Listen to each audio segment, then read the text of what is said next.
Assalamualaikum warahmatullahi wabarakatuh. Anda mau beli produk asuransi kesehatan? Simak dulu 7 hal ini. Tingkat kesadaran masyarakat terhadap pentingnya asuransi dinilai dapat meningkatkan di masa pandemi COVID-19.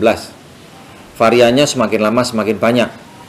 Ada COVID-19, muncul Omikron, muncul lagi sinetron barangkali. Ngomong lah, Bim, gak ngerti apa. Iku gak pinter. Iku anak metel arane. Macam-macam. Namun tidak sedikit yang masih bingung saat hendak memilih asuransi kesehatan yang tepat. Nah, ini adalah satu tips untuk Anda. Semoga berguna. Setidaknya ada 7 hal yang perlu Anda perhatikan sebelum memilih asuransi kesehatan yang tepat untuk kebutuhan Anda. Pertama, pahami kebutuhan. Sebelum memutuskan untuk membeli sebuah produk asuransi kesehatan, lebih penting untuk memahami dulu seperti apa sih manfaat asuransi kesehatan yang Anda butuhkan. Perhatikan riwayat kesehatan di keluarga Anda. Apakah ada riwayat penyakit kritis? Hal ini untuk menentukan apa saja cakupan atau coverage perlindungan asuransi kesehatan yang Anda butuhkan. Karena ada beberapa penyakit itu yang diwariskan, seperti asma, gula, dan gila. Wah, repot ambek buta terong ya.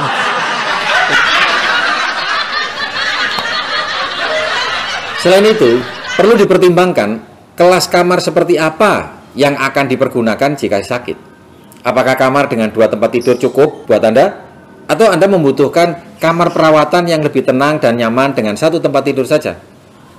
Yang kedua, cek ketersediaan asuransi yang sudah ada. Di situ akan dijelaskan, apabila calon pengguna telah tercatat sebagai karyawan sebuah perusahaan, maka biasanya tempat bekerja itu sudah memberikan tunjangan kesehatan berupa asuransi kesehatan, sehingga akhirnya jadi double claim. Nah, sebelum membeli asuransi kesehatan, maka sebaiknya Anda teliti terlebih dahulu seperti apa tunjangan kesehatan yang diberikan oleh perusahaan tempat Anda bekerja. Ada orang bilang, "Pak, saya kan sudah punya BPJS, untuk apa saya punya asuransi kesehatan?" Coba Anda pikirkan, pernahkah Anda memegang dan memiliki polis asuransi dari BPJS? Kau nek ngomong sing genah, ojo ngowos ngono ngomong. Kalau Anda tidak memegang polisnya, pertanyaannya apa saja yang sudah di cover? Apa pegangan buat Anda? Ojo kon reken, sabar ojo kon reken. Sing penting rezeki. Yang ketiga, alokasikan anggaran. Agar mendapatkan manfaat perlindungan asuransi yang maksimal, maka calon pengguna perlu menyiapkan alokasi anggaran untuk membayar premi asuransi sampai kontrak berakhir. Jadi Anda jangan terlalu berlebihan, tetapi jangan terlalu kecil. Karena begitu kita sudah kurang sehat, tentu kita ingin sekali segera pulang ke rumah. Nah, kalau perawatannya, coverannya itu terbatas, ini susah. Misal Anda mau keluar negeri, ternyata plafonnya meliputi wilayah Indonesia, ini kan jadi susah. Besar premi asuransi akan sangat bergantung pada cakupan perlindungan yang ditawarkan. Usia nasabah atau para tertanggung, riwayat medis tertanggung, hingga jangka waktu perlindungan, itu semua mempengaruhi. Berapa idealnya yang perlu Anda anggarkan untuk memiliki polis asuransi?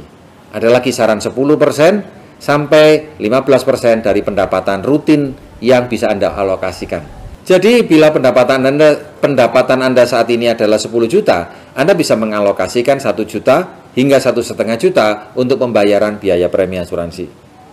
Dengan begitu, kebutuhan asuransi tetap bisa tertutup dengan baik tanpa mengganggu alokasi pos-pos kebutuhan yang lain yang tidak kalah penting, seperti untuk biaya hidup, untuk membayar hutang, atau untuk belanja-belanja.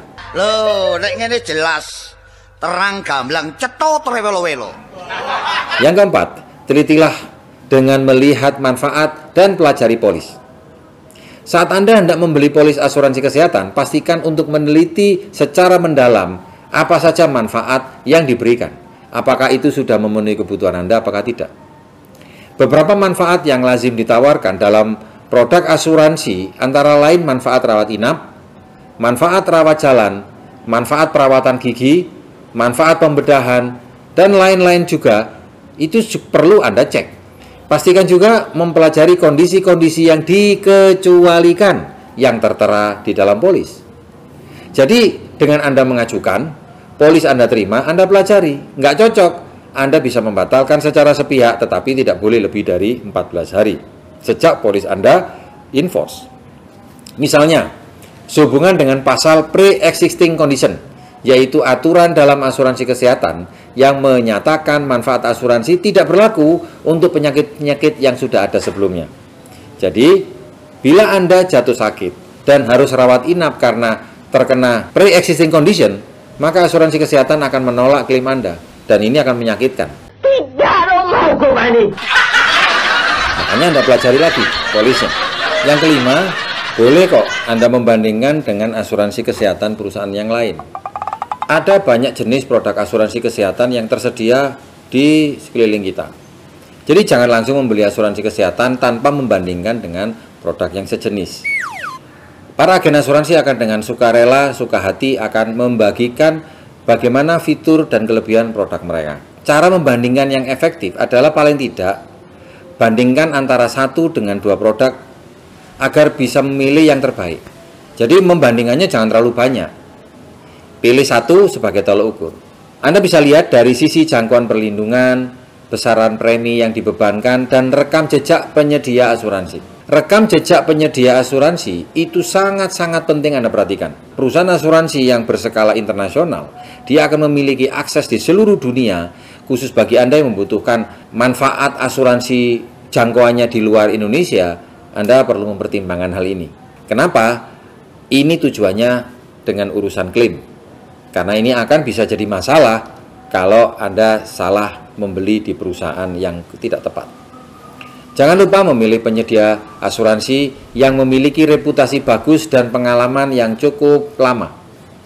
Dengan begitu, manfaat asuransi kesehatan dapat secara optimal Anda dapatkan.